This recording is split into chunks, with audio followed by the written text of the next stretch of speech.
नमस्कार बच्चों। आज अपन जो कंप्यूटर में जो टॉपिक अपन शुरू करने जा रहे हैं कि कंप्यूटर पे सी लैंग्वेज में प्रोग्राम कैसे लिखे, है ना। सी लैंग्वेज में कोड कैसे लिखा जाता है, प्रॉब्लम्स को अपन सी लैंग्वेज में कैसे सोल्व करें, तो इस टॉपिक को अपन पढ़ने जा रहे हैं। तो अपन इस टॉपिक को शुरू करते हैं कि कंप्यूटर पे कोई भी प्रॉब्लम्स को अपन सी लैंग्वेज में कैसे लिखते हैं। तो अपन मैनुअल सिस्टम्स में प्रॉब्लम्स को कैसे सोल्व करते हैं, कंप्यूटर पे कैसे सोल्व करें, तो अपन इसके बारे में डिटेल में पढ़ने जा रहे हैं। तो अपना टॉपिक है, अपन सपोज मैनुअल सिस्टम्स में अपन कोई भी प्रॉब्लम्स लेके चले।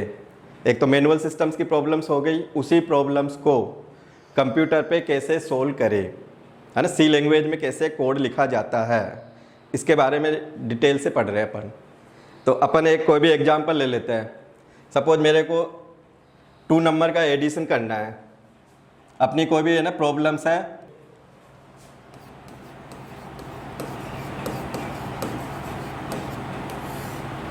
Addition of 2 number, addition of 2 number. तो सबसे पहले तो अपन मैनुअल सिस्टम्स में इस प्रॉब्लम्स को कैसे सोल्व करते हैं और सी लैंग्वेज में इस प्रॉब्लम्स को कैसे सोल्व करेंगे। तो मैनुअल सिस्टम्स में अपना क्या कंसेप्ट है, माइंड में क्या एक्टिविटीज आएगी, तो उसको अपन थोड़ा सा देखें। तो सपोज अपन को 2 नंबर का एडिशन करना है। For example upon manual systems का थोड़ा रोल देखें कि 2 नंबर अपने पास मान लो 50 है और सेकंड नंबर 60 है। अब 2 नंबर को मैं कहूँ कि ऐड करो। अब ऐड करने में तुम्हारी माइंड, ये अपना मैनुअल सिस्टम्स में क्या एक्टिविटीज़ चलेगी, तुम्हारा माइंड कैसे काम करेगा, उसको फॉलो करते हुए अपन इसको देखें। सबसे पहले अपन मैनुअल सिस्टम्स में अपनी आइज से यानी कि आँखों से 2 नंबर को लेके अपने मतलब मेमोरी में, मस्तिष्क में लेके जाते हैं। तो सबसे पहले आप एक नंबर देखोगे 50, दूसरा नंबर देखोगे 60। तो ये दोनों नंबर अपनी आँख के द्वारा अपने माइंड में जाएगा। तो माइंड में जाएगा तो एक नंबर को सपोज अपन ए एज्यूम कर ले, एक को बी एज्यूम कर ले, ठीक है ना। एक नंबर को अपन ए से आइडेंटिफाई कर रहे हैं, सेकंड नंबर को बी से आइडेंटिफाई कर रहे हैं। फिर अपन देखेंगे कि टास्क क्या है। तो तुम देखोगे टास्क एडिशन की टास्क है। तो एडिशन अपन तो वर्ड से समझ गए कि अपन को क्या एग्जीक्यूट, क्या मतलब प्रोसेस करना है। तो अपन को टास्क में दे रखा एडिशन, तो तुम इन दोनों को ऐड करोगे। तो ऐड करने पर अपन है ना ऐसे ऐड कर देंगे 50 को और 60 को। तो अपने पास है ना 110 इसका रिजल्ट आएगा। फिर ये नया नंबर जनरेट हो गया। अब ये रिजल्ट क्या अपने मेमोरी में रहेगा इंटरनली। फिर इसको मैं कहूँ कि रिजल्ट क्या आया बोलो, तो तुम मुंह से बोल दोगे, है ना, या पेन से लिख के बता दोगे। अब कंप्यूटर के पास मुंह नहीं है, पेन नहीं है, तो कंप्यूटर इसको कैसे सोल्व करेगा। तो फिर अपन मुंह से बोल के अपना ये रिजल्ट आ गया, फिर अपन इस टास्क को एंड कर देंगे। तो अपन ने मैनुअल सिस्टम्स में क्या किया, सबसे पहले तो 2 नंबर को रीड किया, फिर टास्क देखा कि क्या टास्क करनी है अपन को। क्वेश्चन में दिया हुआ है एडिशन करना है, तो एडिशन करके अपना 110 रिजल्ट आ गया। फिर अपन ने मुंह से इसको बोल दिया, आउटपुट बता दिया, दूसरे ने सुन लिया, रिजल्ट उसको प्राप्त हो गया। तो ये टास्क पूरी ओवर हो गई। तो ये अपना एक मैनुअल सिस्टम्स का कंसेप्ट है कि सबसे पहले अपनी आँख एक्टिवेट होती है, आँख से डेटा इनपुट में मेमोरी में जाएगा यानी मस्तिष्क में जाएगा। फिर देखेंगे क्या अपन को टास्क दे रखी है, तो फिर उस टास्क को अपन इंस्ट्रक्शंस के उसको एग्जीक्यूट करेंगे, एग्जीक्यूट करके फिर रिजल्ट्स बनेगा, रिजल्ट को अपन मुँह से बोल देंगे। तो अपनी कई सारी एक्टिविटीज़ अपन ने ना माइंड में फॉलो किया। तो अब कंप्यूटर में मान लो ये इस प्रॉब्लम्स को सोल्व करना है। अब सोल्व करने से पहले कंप्यूटर को इस स्टेप्स को कैसे समझा पाएंगे, तो इस स्टेप्स को समझाने के लिए अपन को 1 बाय 1 है ना एक सीक्वेंस लिखना होगा स्टेप्स का। कंप्यूटर में क्या माइंड है नहीं, कंप्यूटर एक माइंडलेस मशीन है। तो माइंडलेस मशीन के साथ में आप इस टास्क को कैसे एग्जीक्यूट करोगे, तो इसके एक इंस्ट्रक्शंस की पूरी स्टेप्स बनाओ। अब उस स्टेप्स को अगर सीक्वेंस में फॉलो करेंगे तो अपन को एक रिजल्ट मिलेगा। जो अपन ने मैनुअल सिस्टम्स में एक्टिविटीज़ को फॉलो किया है वही कंप्यूटर में अपन है ना स्टेप्स में कन्वर्ट करने की कोशिश करेंगे। अब अपन देखें कि इसकी स्टेप्स कैसे बनेगी। तो अपन इसकी स्टेप्स देखें। जैसे सबसे पहले अपन ने टास्क को शुरू करेंगे, तो स्टार्ट कर दिया कि अपन कोई भी काम शुरू करते हैं ना, तो रेडी स्टार्ट। फिर अपन देखेंगे कि 2 नंबर दिया हुआ है क्वेश्चंस में। अब ऐसे एज्यूम कर लो कि कंप्यूटर है ना 2 नंबर को कैसे रख पाएगा। कि कंप्यूटर की इंटरनल मेमोरी में नंबर कैसे जाएंगे। तो नंबर को जब अपन स्टोर करते हैं वो वेरिएबल्स में स्टोर होते हैं। कोई भी नंबर को तुम मेमोरी में अगर स्टोर करोगे तो उसका एक नोमेनक्लेचर होगा मेमोरी के अंदर जिसमें वैल्यू रहेगी। अपन भी कोई भी डेटा रखते हैं तो डेटा रखने के लिए अपन को है ना स्टोरेज चाहिए, स्टोरेज का एक नाम होगा। अपन भी कहीं भी रहते हैं, जैसे किसी कॉलोनी में रहते हैं तो अपना भी एक स्टोरेज लोकेशन होती है, स्टोरेज लोकेशन का नाम होता है, फिर अपन उस प्लेस पे रहते हैं। तो कंप्यूटर में कोई भी डेटा आएगा तो डेटा को स्टोर करने के लिए वेरिएबल्स चाहिए। अब अपनी टास्क क्या है, टास्क को पूरा देखो कि एडिशन ऑफ 2 नंबर, तो अपने 2 नंबर को ऐड करने की टास्क है। तो अब ऐसे सोचो माइंडलेस मशीन कैसे इस 2 नंबर को एक्सेप्ट करेगी। तो अपन 2 नंबर के लिए कोई भी एज्यूम करेंगे वेरिएबल्स कि एक नंबर को ए मान ले, एक को बी मान ले, हो सकता है एक नंबर को एक्स मान लो, दूसरे नंबर को वाई मान लो। तो अपन ने यहाँ पे क्या करेंगे, 2 नंबर लेंगे। अपन तो क्या करते हैं, आँख से ले लेते हैं कि अपनी आँखें से इनपुट जाता है। अब कंप्यूटर इनपुट कैसे समझा पाओगे, तो कंप्यूटर को इनपुट समझाने के लिए अपने पास क्या है, रीड स्टेटमेंट हो गया, एक रीड वर्ड हो गया। जैसे जस्ट लाइक जैसे अपन आइज से कोई भी डेटा मेमोरी में लेके चलते हैं अपने मैनुअल सिस्टम में, कंप्यूटर अल्गो कोई भी स्टेप्स लिखेंगे तो रीड या इनपुट से डेटा लेके चलेगा। तो रीड ए किया, बी किया। फिर अपन ने क्वेश्चंस को देखा, क्वेश्चंस में क्या लिखा हुआ है कि एडिशन ऑफ 2 नंबर। अब अपन तो समझ गए एडिशन वर्ड से कि 2 नंबर को ऐड करेंगे।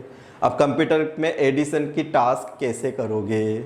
कंप्यूटर माइंडलेस मशीन है, अपन अपने में खुद में माइंड होता है, अपन का खुद का डिसीजन पावर है, कंप्यूटर का कुछ भी डिसीजन पावर नहीं है। अब कंप्यूटर 2 नंबर कैसे ऐड करेगा। अब 2 नंबर ऐड करने के लिए अपन है ना ए और बी को इस प्लस सिंबल से समझाएंगे मैथमेटिकल वे में। तो ए और बी ऐड हो गया और सी में नया डेटा जनरेट हो गया, मतलब ए और बी का जो रिजल्ट आएगा वो सी में असाइन हो गया। जैसे अभी तुमने किया ना मैनुअल सिस्टम्स में 50 को और 60 को ऐड किया तो तुम्हारे माइंड में मतलब 110 हो गया। अब 110 इंटरनल मेमोरी में है। ऐसे जस्ट लाइक वैसे के वैसे सिमिलर है ना, कंप्यूटर के अंदर भी ए प्लस बी ऐड हो गया और सी में इंटरनल मेमोरी में स्टोर है। फिर अपन है ना रिजल्ट को आउट करते हैं। तो रिजल्ट को आउट कैसे करोगे, तो तुम्हारा मुंह से आवाज़ आएगी है ना कि ये रिजल्ट आया। अब कंप्यूटर रिजल्ट को कैसे दिखा पाएगा, तो कंप्यूटर का रिजल्ट दिखाने के लिए अपन ने यहाँ पे लिख देंगे राइट कर दे या डिस्प्ले कर दे सी, यानी कि जो ऐड होके जो रिजल्ट आया वो सी में आ गया और फिर अपनी एक टास्क ओवर हो गई, अपनी टास्क स्टॉप हो गई। तो अपन ने पहले तो मैनुअल सिस्टम्स में देखा कैसे काम होता है। तो अपनी वही आँख एक्टिवेट होती है, आँख से डेटा माइंड में जाएगा, फिर अपन इंस्ट्रक्शंस देखेंगे क्या टास्क करनी है, टास्क के अकॉर्डिंग फिर मैनिपुलेशन होगा डेटा, फिर अपन मुंह से रिजल्ट को बोल देंगे। ऐसे के ऐसे ना कंप्यूटर भी काम करेगा। तो कंप्यूटर भी रीड करेगा, प्रोसेस करेगा, राइट करेगा, स्टॉप करेगा। अब अपन ने जो लिखी है ये एक स्टेप्स लिख दिया अपन ने स्टेप बाय स्टेप सॉल्यूशन लिख दिया। ये स्टेप्स होगी, स्टेप्स रिटर्न इन सीक्वेंस। तो ये अगर 1 बाय 1 स्टेप्स को फॉलो करते हुए चलोगे तो रिजल्ट मिल जाएगा तुमको। तो ये क्या कहलाएगा, ये कंप्यूटर की लैंग्वेज में अल्गो कहलाएगा कि प्रोग्रामिंग को लिखने से पहले अपने माइंड में स्टेप्स आनी चाहिए। तो उसको अपन क्या बोलते हैं, एल्गोरिथम्स। तो कोई भी काम कैसे करें, तो कैसे को अगर समझा दोगे स्टेप्स में तो वो एल्गोरिथम्स कहलाएगा। अब मैं चाहता हूँ कि इस एल्गोरिथम्स का ये पूरा कंसेप्ट अपन को पूरा क्लियर हो गया।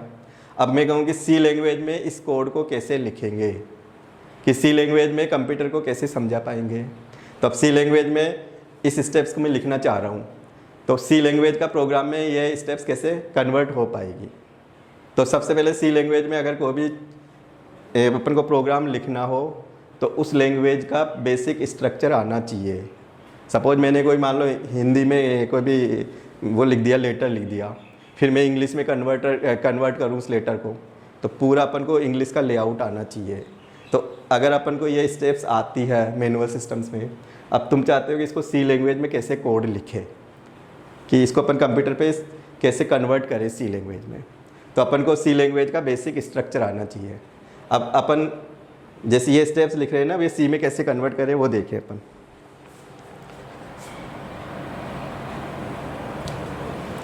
अब इन्हीं स्टेप्स को मैं सी लैंग्वेज में लिख रहा हूँ। तो सी लैंग्वेज में कैसे लिखे, एडिशन ऑफ 2 नंबर। तो सबसे पहले अपन को क्या जॉब करना है, टास्क क्या है अपना, प्रॉब्लम्स क्या है, अपनी प्रॉब्लम्स है एडिशन ऑफ 2 नंबर। तो एडिशन ऑफ 2 नंबर को अपन टाइटल कैसे लिखे, तो सबसे पहले तो अपना है ना ये टाइटल लिखेंगे।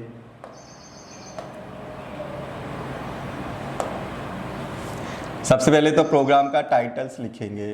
तो एक तो है ना ये परफॉर्मा फिक्स है, ये एक बार याद रखो कि इसके अंदर अपन क्या लिखते हैं सी लैंग्वेज में। तो स्लेस के साथ में स्टार है और क्लोजिंग पे स्टार स्लेस है। तो कोई भी कोड लिखोगे ये लाइन फिक्स है, ऑप्शनल एंट्री है। अपने खुद के समझने के लिए अपन टाइटल लिखते हैं अपन। तो स्लेस के साथ में स्टार है और क्लोजिंग पे स्टार स्लेस है। तो अपना प्रोग्राम क्या है, addition of 2 number, addition of 2 number. ये अपनी एक प्रॉब्लम का टाइटल हो गया।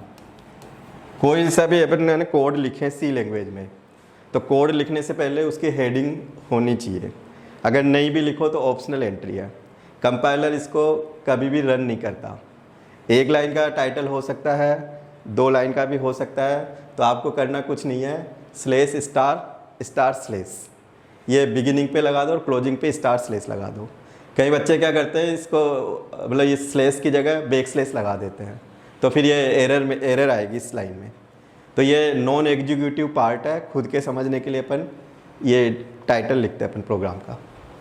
फिर सेकंड लाइन क्या होगी प्रोग्राम की, तो ये भी हमेशा ना एक प्रोग्राम का लेआउट याद रख लो, हर प्रोग्राम में ये एंट्री आएगी, हर प्रोग्राम में ये एंट्री आएगी। मतलब hash include angle bracket stdio.h। फिर दूसरी लाइन आएगी हैश इंक्लूड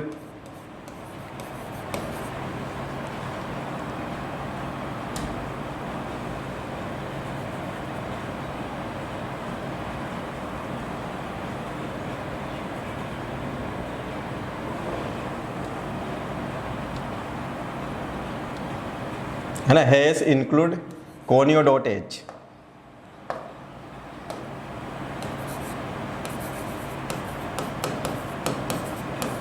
अब तुम कहोगे ये क्यों लिखा, अब इसका ये रीज़न है कि कंप्यूटर माइंडलेस मशीन है। अब माइंडलेस मशीन के साथ अपन कैसे काम करें, तो काम करेंगे तो अपन इनपुट का भी काम करेंगे, आउटपुट का भी काम करेंगे, कुछ प्रोसेस का भी काम करेंगे। तो काम कैसे करेगा, तो काम करने के लिए क्या होगा, फंक्शंस होते हैं, और फंक्शंस का कलेक्शन कहाँ होता है, एक लाइब्रेरी फाइल के अंदर होता है। तो अपन को लाइब्रेरी फाइल से कैसे लिंक हो, तो ये लिंक होने लाइब्रेरी फाइल से कनेक्टिविटी के लिए अपन हैश इंक्लूड की हेल्प लेंगे, और ये लाइब्रेरी हेडर फाइल है ना। तो अपन ने 2 लाइब्रेरी फाइल को यहाँ पे इंक्लूड किया है। तुम कहोगे क्यों, तो क्यों का यही रीज़न है कि इसमें कलेक्शन है, स्टैंडर्ड इनपुट आउटपुट फंक्शंस का पूरा कलेक्शन है। इसमें conio.h में कंसोल इनपुट आउटपुट फंक्शंस का पूरा कलेक्शन है। तो उस कलेक्शन को एक कंप्यूटर रन कैसे कर पाएगा, तो रन करने के लिए अपन को लाइब्रेरी से कनेक्टिविटी चाहिए। जस्ट लाइक वैसे ही मान लो, जैसे तुमसे कोई भी मान लो मैथ्स का टॉपिक नहीं आता है, अब टॉपिक को सोल्व करना बहुत ज़रूरी है, तो तुम्हारा माइंड है ना सीधा ही लाइब्रेरी की तरफ जाएगा कि अपन को लाइब्रेरी से इस बुक से कनेक्टिविटी चाहिए। अगर वो बुक्स मेरे को मिल जाएगी तो मैं सॉल्यूशन कर दूंगा। तो कंप्यूटर के पास कई सारी लाइब्रेरी फाइल का कलेक्शन है। जब प्रोग्राम्स अपन सी लैंग्वेज का कंप्यूटर में डालते हैं तो कई सारी लाइब्रेरी फाइल्स उसमें इंक्लूड होती है। तो अपन को कौन सी लाइब्रेरी की ज़रूरत पड़ जाए, तो लाइब्रेरी से जुड़ने के लिए हैश इंक्लूड stdio.h है ना, हैश इंक्लूड conio.h। ये एक प्रॉपर एक रूल रेगुलेशन है कनेक्टिविटी का। तो ये अपन को हर प्रोग्राम में ये एंट्री करनी है। एक बार फिक्स कर लो माइंड में, कोई भी सी प्रोग्राम लिखो तो पहली लाइन तो स्लेस स्टार, फिर एडिशन क्या टास्क है, प्रोग्राम का टाइटल लिख दो, और फिर क्लोजिंग पे स्टार स्लेस लगा दो। फिर प्रोग्रामिंग की जो सेकंड पोर्शन है लिंकिंग का, तो सेकंड पोर्शन को अपन लिंकिंग सेक्शन बोलते हैं। लिंकिंग का मतलब होता है जुड़ना, लिंकिंग सेक्शन। अब लिंकिंग सेक्शन में क्या होता है, कंपाइलर एक प्रोग्राम होता है, ट्रांसलेटर प्रोग्राम होता है जो सी के कोड को आइडेंटिफाई करके, है ना, पूरा मतलब सोर्स कोड को ऑब्जेक्ट कोड में कन्वर्ट करता है, ट्रांसलेशन का काम करता है। तो आइडेंटिफाई पूरा कैसे करेगा, हेस इंक्लूड से लाइब्रेरी से जुड़ेगा। तो ये लिंकिंग सेक्शन हो गया कि ये ज़रूरी है, नहीं तो फिर कंप्यूटर है ना कुछ फंक्शंस को रन नहीं करा पाएगा। तो फंक्शंस को रन कराने के लिए अपन को ये लाइन लिखनी होगी अपन को। फिर नेक्स्ट होगा अपना main functions, void main functions. यहाँ पे बिगिन होगा मेन का क्लोजिंग होगा। अब तुम कहोगे ये क्या लिख दिया। अब अपन जितना भी काम करेंगे कंपलसरी है, ये तो आपको हर प्रोग्राम में याद रखना होगा कि अपन /* क्लोजिंग पे फिर लिंकिंग सेक्शन देंगे। लिंकिंग के जस्ट बाद अपन है ना मेन लिखेंगे अपन। तो मेन क्या है, एक स्टार्टअप फंक्शंस है, कंपलसरी है। सी प्रोग्राम की स्टार्टिंग क्लोजिंग, एग्जीक्यूशन स्टार्टिंग और क्लोजिंग मेन फंक्शन से ही होती है। और अपन यहाँ वॉइड कीवर्ड लगा दिया फिलहाल मैंने अभी। वॉइड मीन्स होता है जितना भी वर्क होगा वो इनसाइड होगा। जैसे आप मेन फंक्शन से बाहर आओगे तो ऑल डेटा लॉस्ट हो जाएगा। कई बार होता है ना कि अपन ऑफिस में जाएं और ऑफिस में काम करें तो पूरा काम है ना डेटा भी ऑफिस से ही क्रिएट करो, ऑफिस से लो, ऑफिस में प्रोसेस करो, और जब पूरा जॉब ओवर हो जाए तो ऑफिस में रिजल्ट को छोड़ दो और खाली हाथ लौट के आ जाओ। तो अपन है ना वॉइड कीवर्ड लगा देते हैं यहाँ पे, वॉइड मेन। वॉइड के बाद में एक स्पेस होगा, MAIN, एक मेन फंक्शंस हो गया। यूजर डिफाइंड फंक्शंस है, एसेंशियल है, कंपलसरी है, स्टार्टअप फंक्शंस है। लोअर केस लेटर में लिखोगे। अब अपन जितने भी अभी जो टास्क देख रहे थे अपन, है ना, अपन ने अल्गो लिखा तो अल्गो अपन इसके अंदर कन्वर्ट कर देंगे पूरा। ये तो एक लेआउट हो गया प्रोग्राम का, ये आपको याद रखना होगा। अब तुम कहोगे अब कैसे इसमें है ना उस अल्गो को या कैसे कन्वर्ट करें सी लैंग्वेज के कोड में। अब अपने पास देखा कि एडिशन की जब अपन टास्क कर रहे थे तो अपन ने देखा कि 3 डेटा यूज हो रहा था। 2 तो इनपुट का डेटा था, एक कंप्यूटर ने प्रोसेस करके जनरेट किया।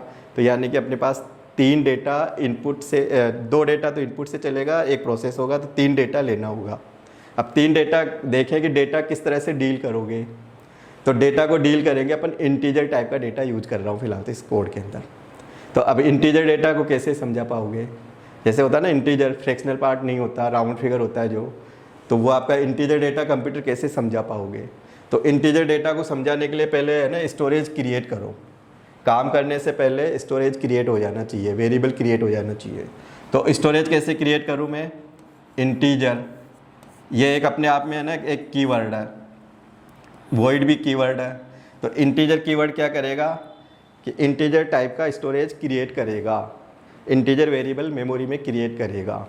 अब अपन को एडिशन की टास्क करनी थी तो कितने वेरिएबल की रिक्वायरमेंट थी, 3 वेरिएबल की, A, B, C। तो ये एक वेरिएबल की लिस्ट हो गई कि अपन 3 वेरिएबल एज्यूम करके चलेंगे। 2 नंबर का एडिशन करना हो तो 2 नंबर एडिशन के लिए 3 वेरिएबल एज्यूम करके चलेंगे। अब तुम कहोगे सेमी कोलन क्यों लगा दिया, जैसे इंग्लिश में कोई स्टेटमेंट फिनिश हो जाता है, अपना सेंटेंस ख़त्म हो गया तो अपन फुल स्टॉप लगा देते हैं। तो ऐसे ही सोच लो, सी लैंग्वेज में कोई भी अगर स्टेटमेंट फिनिश होता है, एंड होता है स्टेटमेंट का, तो सेमी कोलन फॉलो करोगे। तो ये क्या है, एक वेरिएबल डिक्लेरेशन की लाइन हो गई कि अपन इतना डेटा पार्ट यूज करेंगे, 2 में इनपुट आएगा, 1 में रिजल्ट बनेगा। अब क्या करें, एक ये लाइन याद रख लो, CLRSCR, हर प्रोग्राम में ये कॉमन है, हर प्रोग्राम में लिख देंगे इसको। क्लियर स्क्रीन, ये ब्रैकेट क्या इंडिकेट करेगा, ये एक फंक्शंस है। कई बार होता है ना कि रिजल्ट शो करना हो मेरे को, अब रिजल्ट शो करने से पहले आउटपुट स्क्रीन पूरी क्लियर हो जानी चाहिए। अब अपन मैनुअल सिस्टम में क्या करते हैं, डस्टर को लिया और साफ़ कर दिया और फिर बिगिनिंग से रिजल्ट को बताना शुरू कर दिया। अब कंप्यूटर आउटपुट की स्क्रीन पे मान लो पहले से कुछ लिखा हुआ आ रहा है, तो कंप्यूटर आउटपुट की स्क्रीन को कैसे क्लियर करेगा, फिर रिजल्ट को बताएगा। तो अपने पास एक फंक्शंस है क्लियर, CLRSCR, स्मॉल लेटर में लिखोगे, क्लियर द आउटपुट स्क्रीन। अब क्या करें कि अपन ने क्या देखा था ना कि सबसे पहले 2 नंबर को पढ़ना है कि डेटा आएगा, फिर काम होगा, काम के बाद में रिजल्ट बनेगा। अब तुम कहोगे डेटा कैसे आएगा। एक तो डेटा आएगा, फिर रिजल्ट है ना, आने को इनपुट कहेंगे और फिर रिजल्ट को शो करेंगे तो आउटपुट कहेंगे। तो इनपुट और आउटपुट के लिए दो फंक्शंस याद रखने हैं तुमको। इनपुट के लिए तो स्कैनफ याद रखो और आउटपुट के लिए प्रिंटफ याद रखो। एक बार याद रखना है, इनके प्रॉपर सिंटेक्स रूल रेगुलेशन में इसके बाद एक्सप्लेन करूँगा पूरे प्रोग्राम को। तो अपन जैसे होता है ना, मुंह से बोलो कि तुमको क्या चाहिए। जैसे होता है ना कि 2 नंबर चाहिए मेरे को, तुम तो मुंह से आवाज़ निकाल दोगे, कंप्यूटर कैसे बोलेगा। तो अपन सी लैंग्वेज की बात करें आउटपुट के लिए, तो सी लैंग्वेज के लिए आउटपुट के लिए होता है प्रिंटफ।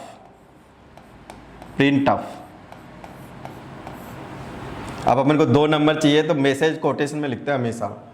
तो मैसेज क्या लिखे, एंटर 2 नंबर, एंटर 2 नंबर।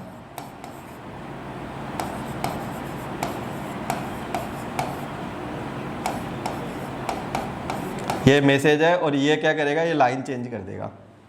कई बार होता है ना कि मैसेज को लिख दिया, फिर पेन को नीचे की लाइन में शिफ्ट करो, तो अपन ने क्या किया, बैकस्लैश n लगा के नीचे की लाइन में शिफ्ट कर देंगे इस मैसेज को, कि मैसेज प्रिंट होगा, लाइन चेंज होगी। अब इसका फॉर्मेट है, थोड़ा सा प्रैक्टिस करते करते याद होगा। तो प्रिंट ऑफ क्या है, जैसे अपन मुँह से कोई भी वर्ड बोले, कोई भी सेंटेंस बोले, तो कंप्यूटर कैसे बोलेगा। तो सी लैंग्वेज में एक फंक्शंस हो गया आउटपुट के लिए, प्रिंट ऑफ, प्रिंट और एफ। अब अपन को 2 नंबर लेना है कि ये तो मैसेज हो गया, स्क्रीन पे आएगा आउटपुट में। अब 2 नंबर कैसे लेना है, अब 2 नंबर लेने के लिए अपन ने एल्गोरिथम्स में अपन ने रीड लिखा था, तो यहाँ रीड की जगह अपन यहाँ क्या लिखेंगे, स्कैनफ, स्कैनफ, SCANF।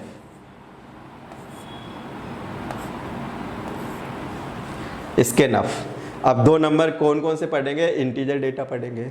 अब कंप्यूटर को इंटीजर डेटा कैसे कंट्रोल करेगा, कैसे डील करेगा, कि अपने पास ये इनपुट में इंटीजर नंबर आ रहे हैं और किस फॉर्मेट में अलाउ करोगे उसको।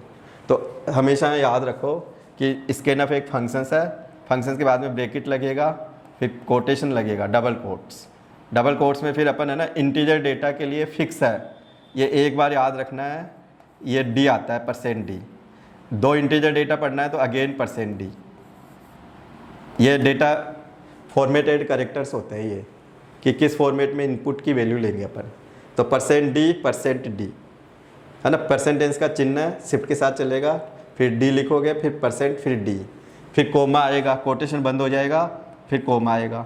अब वैल्यू किस में लोगे, अब वैल्यू लेने के लिए अपन को है ना 2 वेरिएबल अपने पास क्रिएट किए हुए हैं, a और b। अब एक तो मेमोरी में a के एड्रेस पर वैल्यू जाए और एक b के एड्रेस पर वैल्यू जाए, तो अपन यहाँ पे एड्रेस ऑपरेटर यूज करते हैं, एंड लगाते हैं, ये एड्रेस को इंडिकेट करता है, मेमोरी लोकेशन को रेफर करता है सीधा। तो इसका ये मतलब होता है कि ये रीड, जैसे अपन ने लिखा था ना, रीड AB। मैनुअल सिस्टम्स में क्या किया था, आँख से डेटा गया, तो आँख से डेटा कैसे गया, अब कंप्यूटर में कैसे जाएगा, तो स्कैन से जाएगा। किससे जाएगा, कीबोर्ड से जाएगा। स्कैन क्या करता है, कीबोर्ड से डेटा पढ़ता है और वेरिएबल में वैल्यू लेके जाता है। अब ये वैल्यू आ गई, अब आगे क्या करे, एडिशन का काम करना था, तो एडिशन का काम कैसे हुआ, A + B, ये काम हो गया एडिशन का, C = A + B। अब रिजल्ट किस में आया, C में। अब C का क्या करें, इसको आउटपुट में बताओ। अगर आउटपुट नहीं देंगे तो फिर रिजल्ट ही नहीं आएगा। जैसे होता है ना, इंटरनल मेमोरी में रख लिया तुमने, मुंह से बोलना पड़ेगा। अब कंप्यूटर कैसे बोलेगा, C लैंग्वेज में, तो फिर बोलने के लिए वापस प्रिंटफ चाहिए अपन को। तो यहाँ लिखूंगा मैं प्रिंटफ।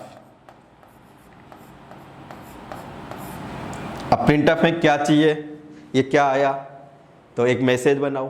तो मैसेज कैसे बनाऊं, डबल कोट्स में लिखूंगा मैं, सम इक्वल, इंटीजर डेटा है तो इंटीजर डेटा के लिए हमेशा कंट्रोल कैरेक्टर्स जो आएगा %d आएगा, और फिर ये डेटा यहाँ प्रिंट करेगा, फिर ये लाइन बदलेगा। लाइन बदलने के लिए बैकस्लैश n हो गया, फिर कोटेशन बंद होगा। अब रिजल्ट किस में है, C में है, तो कोमा करके C, और फिर ये ब्रैकेट बंद होगा, सेमीकोलन लगेगा। और फाइनली रिजल्ट को अगर पॉज करना हो कि स्क्रीन रुकी रहे आउटपुट की, तो यहाँ पे गेट ch आएगा, गेट ch। गेट ch क्या है, ये एक फंक्शंस है। तो ये अपना है ना, C लैंग्वेज में 2 नंबर को कैसे ऐड करे, तो ऐड करने का एक ये पूरा कोड कंप्लीट हो गया। तो ये जो कोड मैंने लिखा है ये एग्जैक्ट सी लैंग्वेज का कोड है। अब इसमें ये फिक्स है टर्मिनोलॉजी, अब इनमें क्या क्या टर्मिनोलॉजी आ रही है तो उसको अपन नेक्स्ट क्लास में एक्सप्लेन करेंगे और फिर इसको अपन रन करके देखेंगे कि इसका आउटपुट का रिजल्ट कैसे आएगा, कैसे इसको अपन है ना कंपाइलर को ओपन करेंगे, कैसे टाइप करेंगे, कैसे सेव करते हैं, एरर को कैसे चेक करते हैं, रन कैसे करवाते हैं। तो ये अपनी जो नेक्स्ट क्लास होगी उसमें उसको पूरा एक्सप्लेन कर देंगे। इसको प्रैक्टिकल भी मैं आपको दिखाऊंगा। तो एक फिक्स फॉर्मेट है, तो अगर एक बार आपको एक प्रोग्राम की सिंपल प्रैक्टिस हो गई तो अदर प्रोग्राम लिखने में कोई दिक्कत नहीं आएगी। तो आज की क्लास अपन यहीं पे एंड करते हैं, फिर नेक्स्ट क्लास इसी का आगे एक्सप्लेनेशन करेंगे, रन करेंगे। ठीक है, थैंक यू।